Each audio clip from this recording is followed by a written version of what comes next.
नमस्कार दोस्तों, नेपाल में जल प्रलय जैसी तस्वीरें आज दिखी है। बिहार पर इसका बड़ा असर पड़ने वाला है। दोस्तों, बिहार के कई जिलों में अलर्ट जारी कर दिए गए हैं। सरकार अपने ओर से तैयारियों में जुटी हुई है। दूसरी ओर नेता प्रतिपक्ष तेजस्वी यादव ने भी अपने कार्यकर्ताओं को, नेताओं को अलर्ट किया है, क्योंकि नेपाल में जिस तरीके की तस्वीरें, जिस तरीके का मंजर आज नजर आया, बिहार में इसका बड़ा असर दिखने वाला है। बिहार के कई जिले डूबने वाले हैं और आज आपको इस रिपोर्ट में हम बताएंगे कि नेपाल का वो खौफनाक मंजर बिहार के किन इलाकों में, किन हिस्सों में कितना असर डालने वाला है।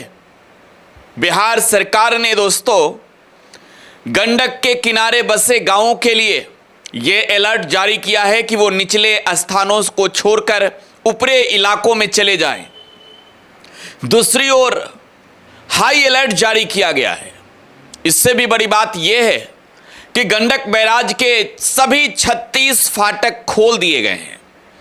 तो आखिरकार इसका कितना असर पड़ेगा, आज इस रिपोर्ट में सब कुछ बताएंगे। सरकार के साथ साथ विपक्ष भी कैसे जन सेवा के लिए तैयार है, यह भी आपको समझाएंगे। दोस्तों, नेपाल से जब यह खबर आई कि चाइना में जो तिब्बत बॉर्डर है वहां पर लैंडस्लाइड हुआ और लैंडस्लाइड में वहां इस तरीके का नजारा दिखा है कि पूरा नेपाल जलमग्न दिखा है, त्राहिमाम करते दिखा है, क्योंकि डैम ही धंस गया था। तिब्बत का पूरा पानी नेपाल प्रवेश करता है। नेपाल के त्रिशूला नदी से होते हुए वो नारायणी के रास्ते बिहार तक पहुंचेगा। लेकिन जिस तरीके का खौफनाक मंजर था, हम आपको चाहेंगे वो तस्वीरें दिखाना। जिस तरीके का खौफनाक मंजर था, वो तिब्बत बॉर्डर से जो तस्वीरें आई, वहां से नेपाल की जो तस्वीरें आई, ये तस्वीरें बेहद डरावनी हैं। ऐसा लग रहा है कि त्राहिमाम त्राहिमाम वहां के लोग कर रहे होंगे। हम आपको ये दिखा रहे हैं किस तरीके की नजारा है। आप इसको देखकर आप सिहर जा रहे होंगे, क्योंकि चीन सीमा से सटे तिब्बत इलाके के पास रसुआ जिले में ग्लेशियर लेक फटने से नेपाल में जल प्रलय आया है। हजारों लोग लापता हैं नेपाल में। दोस्तों, ये ग्लेशियर लेक फटने का असर कितना विनाशकारी है, देख सकते हैं। ये सिर्फ नेपाल के लिए नहीं है, ये विनाशकारी प्रलय जैसी तस्वीरें बिहार आ रही है। बिहार के लोगों को भी इससे बड़ा खतरा है। अब देखिए, ये नारायणी नदी तक होते हुए गंडक और गंडक बैराज को पार करते हुए सबसे पहले बताते हैं कि उत्तर बिहार में प्रवेश करेगा। उत्तर बिहार में यह बगहा से प्रवेश करेगा, वाल्मीकि नगर बैराज से होते हुए पश्चिमी चंपारण बेतिया के रास्ते, सुगौली के रास्ते यह गंडक बैराज पूरी तरीके से जहां तक इसका एरिया है वो सीधे गंगा तक जाता है। और इस बीच मोतिहारी, बेतिया, मुजफ्फरपुर, वैशाली, गोपालगंज और सारण जिला यानी छपरा, इतने जिले इसके चपेट में आते हैं। एक मैप देखिए, आपको दिखा रहे हैं हम। एक मैप आपको हम दिखा रहे हैं। इस मैप को देखकर समझिए। ये जो मैप है, आपको इस मैप में दिख रहा होगा नारायणी नदी कैसे जो है वो गंडक बैराज में मिलता है।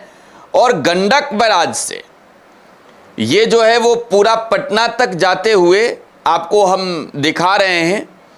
नारायणी नदी से, नेपाल से गंडक बैराज, और गंडक बैराज में जो है वो पानी का एंट्री पॉइंट है जो बिहार में प्रवेश करता है। वहां से बागहा, बागहा से मोतिहारी, मोतिहारी से गोपालगंज, गोपालगंज से सारण, सारण से मुजफ्फरपुर, और मुजफ्फरपुर से पटना। गंडक नदी में इसका संगम है। गंडक नदी में संगम है दोस्तों, ये गंडक नदी में संगम है। हम आपको दिखा रहे हैं किस तरीके से ये पानी जो है वो अपना रास्ता तैयार करते हुए पटना तक जाती है। लेकिन आपको यह जानना जरूरी है कि गंडक बैराज पर जो सभी 36 फाटक खोले गए हैं, इसका क्या असर होगा। तो देखिए, वहां जो पानी अगर तेजी में बढ़ता है, हालांकि अभी तक के जो आंकड़े हैं हमारे पास, वो आंकड़े बता रहे हैं कि बहुत ज्यादा तो नहीं, लेकिन गंडक में उफान जैसी तस्वीरें जरूर है।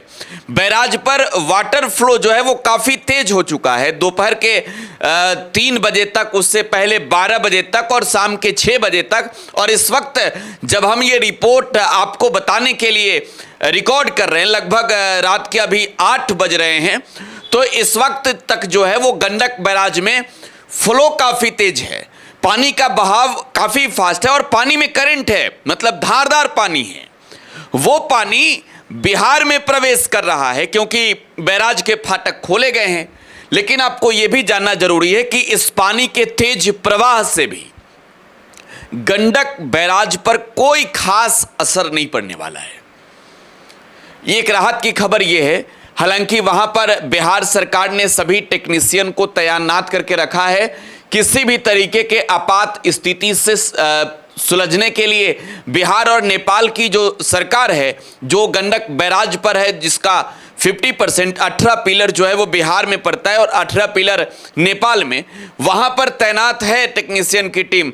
पूरी तरीके से जो अभियंता हैं, इंजीनियर हैं, वो भी वहां पर मौजूद हैं। लेकिन इस पानी का फ्लो अगर रात में और तेजी से बढ़ता है तो एक तौर पर आप कहेंगे कि कल की जो सुबह होगी, वो सुबह गंडक के तराई इलाकों में, गंडक के निचले इलाकों में बसे लोगों के लिए बड़ा कहर हो सकती है। हालांकि एहतियात के तौर पर माइकिंग कराई जा रही है, वहां निचले इलाकों से लोगों को ऊपर भेजा जा रहा है। इस बीच अब जन जागरूकता के काम में जिला प्रशासन भी जुटा हुआ है। सरकार ने भी एनडीआरएफ और एसडीआरएफ की तैनाती की है। केंद्रीय गृह मंत्री अमित शाह ने बिहार के मुख्यमंत्री को इस बात के लिए आश्वस्त किया है कि वो इस पूरे त्रासदी जैसे मामलों में वो साथ खड़े हैं। हर मदद जो है वो संभव मदद केंद्र की सरकार करेगी। दूसरी ओर आरजेडी नेता तेजस्वी यादव ने आज इस ऐसी घड़ी में जब नेपाल का प्रलयकारी पानी बिहार की ओर आ रहा है, अपने कार्यकर्ताओं नेताओं को जागरूक किया है। सरकार से सवाल भी पूछे। तेजस्वी ने क्या कुछ कहा, जरा वो सुनिए। हम लोग सरकार से यही आग्रह करते हैं कि सारी तैयारी जो है पूरी कर ली जाए, ताकि जब बाढ़ फ्लड की जो सिचुएशन हो तो आम लोगों को, ग्रामीणों को कोई दिक्कत ना हो। और उसको लेकर के हम सब लोग जो है डेली जो है हम लोग फीडबैक भी ले रहे हैं कि कहाँ कहाँ कौन कौन नदियों का जो है जलस्तर जो है बढ़ता जा रहा है। लेकिन नेपाल में जो तबाही आई है, जिस तरह का दृश्य हम लोगों ने देखा है, उसको देखते हुए हम लोगों को अलर्ट रहने की ज़रूरत है। और ये बाढ़ का इशू देखिए इंटरनेशनल इशू है। बीजेपी डबल इंजन की सरकार बिहार में 21 साल से और लगभग 15 साल से केंद्र में जो है, लगभग 12-13 साल से केंद्र में है। अभी तक बाढ़ को लेकर के नेपाल से कोई बैठक, कोई मीटिंग नहीं हुई है। इसका जब तक परमानेंट सॉल्यूशन नहीं निकाला जाएगा तो हर साल ये देखने को मिलेगा। और हमको तो लग ही नहीं रहा कि भाई सरकार बिहार में बाढ़ को लेकर के गंभीर क्यों नहीं है। इसमें इंटरनेशनल इशू है। प्रधानमंत्री आते हैं, चुनाव में बकवास बोल के चले जाते हैं, भाषण दे के चले जाते हैं। लेकिन बिहार का जो रियल इशू है, बाढ़ जो है, खासतौर पे कोसी के रेंज का या नॉर्थ बिहार में, इसको लोगों को देखना चाहिए। कम से कम इस पे परमानेंट सॉल्यूशन निकालने की ज़रूरत है। केवल हेलीकॉप्टर में घूमने से नहीं चलने वाला है। तब तो हर साल हेलीकॉप्टर में घूम करके समीक्षा करते रहिएगा। इसका परमानेंट सॉल्यूशन होना चाहिए। इसके लिए रोड मैप सरकार को, केंद्र सरकार, बिहार सरकार, साथ में नेपाल की सरकार को मिलकर के बनाने की जरूरत है। तेजस्वी जी, लेकिन इसके तहत कोई पहल नहीं हो पाती है। गृह मंत्री ने बात भी की है मुख्यमंत्री सम्राट चौधरी जी से, तो हर साल बात करते रहेंगे, बाढ़ आता रहेगा।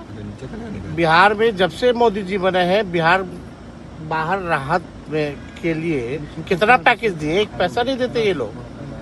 बल्कि टीम तक नहीं आती है समीक्षा करने केंद्र की, और आती है तो कोई उसका फल नहीं मिल पाता है बिहार के लोगों को। जब आपको पता है 2007 में जब कोसी में बाढ़ आया था भीषण, उस समय प्रधानमंत्री सोनिया जी, लालू जी सब लोगों को लेकर के आए थे। 1000 करोड़ का पैकेज जो है बाढ़ पीड़ितों को उस समय जो है दिलवाने का काम किया था, लेकिन अब कहाँ मिल पाता है, कहाँ कोई देखने वाला है। अब तो लोगों ने आदत बना ली है, सरकार खासतौर पे। अगर गंभीर होते प्रधानमंत्री नरेंद्र मोदी जी या बिहार की सरकार, तो नेपाल में जाकर के बैठक करते, ये बात तो करते ना। आपने एक बार भी देखा कि बाढ़ को लेकर के जो बात की गई नेपाल से, चाहे बिहार की सरकार हो, चाहे मुख्यमंत्री हो या प्रधानमंत्री, कोई इस इश्यू को नहीं उठाता। बातचीत की है फोन पे, तो बात ही करते रहे, सोल्यूशन ना निकाले। तेजस्वी जी, एक सवाल है, छात्रों कल को PMCH सड़क पर आप गए पीटा थे, गया, आप आप छात्रों PMCH से गए, मिले। अभी तक कोई सॉल्यूशन नहीं निकला है इसको लेकर के। मुख्यमंत्री से कुछ होने वाला नहीं, रबर स्टैम्प मुख्यमंत्री, जो ऊपर से फोन आता है वही करता है। हम तो पहले बोल रहे ना भाई, बिहार की सरकार जो है गुजरात से चल रही है, डिसीजन मेकर थोड़ी है सम्राट चौधरी। चिराग, तो दोस्तों, बिहार के नेता प्रतिपक्ष तेजस्वी यादव को आप सुन रहे थे। इस बीच केंद्रीय गृह राज्य मंत्री नित्यानंद राय भी पटना पहुंचे। तेजस्वी यादव ने अपने समर्थकों से अपील किया है कि ऐसी घड़ी में लोगों की मदद करें, जागरूक करें।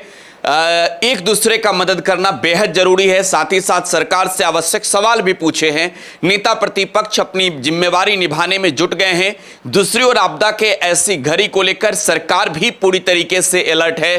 केंद्रीय गृह राज्य मंत्री नित्यानंद राय पटना पहुंचे तो उन्होंने क्या कुछ कहा, जरा वो सुनिए। जो बाढ़ के बिहार में जो बाढ़ की स्थिति बनी,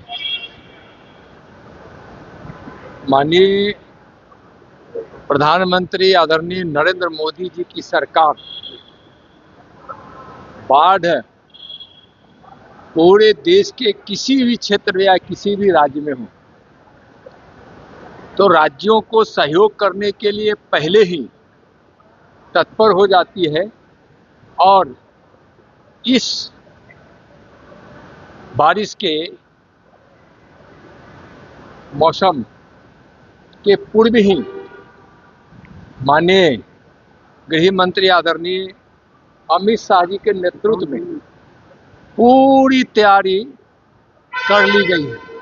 और जिन राज्यों में या जिन क्षेत्रों में कहीं भी बाढ़ की स्थिति बनी है, पहले भी या जो अभी बनी हुई है, जैसे बिहार में बाढ़ की स्थिति बनी हुई है, या आगे भी कोई बाढ़ की चपेट में आएगा तो पूर्ण रूप से उसको सहयोग किया जाएगा। सभी क्षेत्रों में एनडीआरएफ की टीम तैयार है और जहां भी बाढ़ की स्थिति बनी है वहां एनडीआरएफ की टीम जाकर लोगों को सहयोग कर रही है। और हर प्रकार से केंद्र की सरकार राज्यों को सहयोग करेगी। पानी एकाएक छोड़ा गया सर, जो चाइना से हुआ पानी है, बिहार उससे ज्यादा प्रभावित होने वाला है। उत्तर बिहार से क्या? देखिए, नेपाल के पानी से तो बिहार प्रभावित होता ही रहा है और इस बार भी हुआ है। तो यह संज्ञान में राज्य सरकार के भी है और केंद्र सरकार के भी है, इस विषय में सोचा जा रहा है। बहरहाल नेपाल का प्रलय बिहार आ रहा है और बिहार इस वक्त इसको लेकर तैयार है।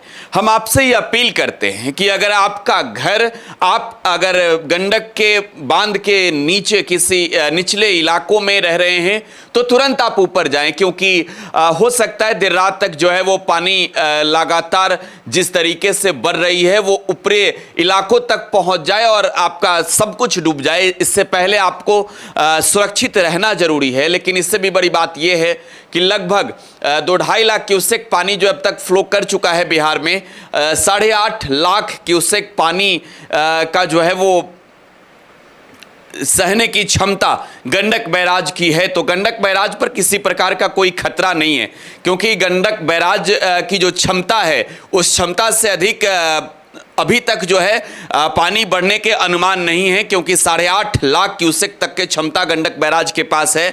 लेकिन बड़ी बात यह है कि अगर निचले इलाकों में पानी बढ़ा तो बिहार में बाढ़ त्राहिमाम मचाएगा, हाहाकार मचाएगा। हम आपसे जरूर अपील करते हैं कि आप भी अपनी जिम्मेवारी निभाइए, लोगों को जागरूक कीजिए। ऐसी तस्वीरें बिहार के किसी इलाकों से आती है जहां पानी का सैलाब हो, जहां जलमग्न स्थिति हो और सरकार वहां किसी प्रकार का मदद नहीं पहुंचाती है। तो उन तस्वीरों को हमारे साथ साझा जरूर कीजिएगा।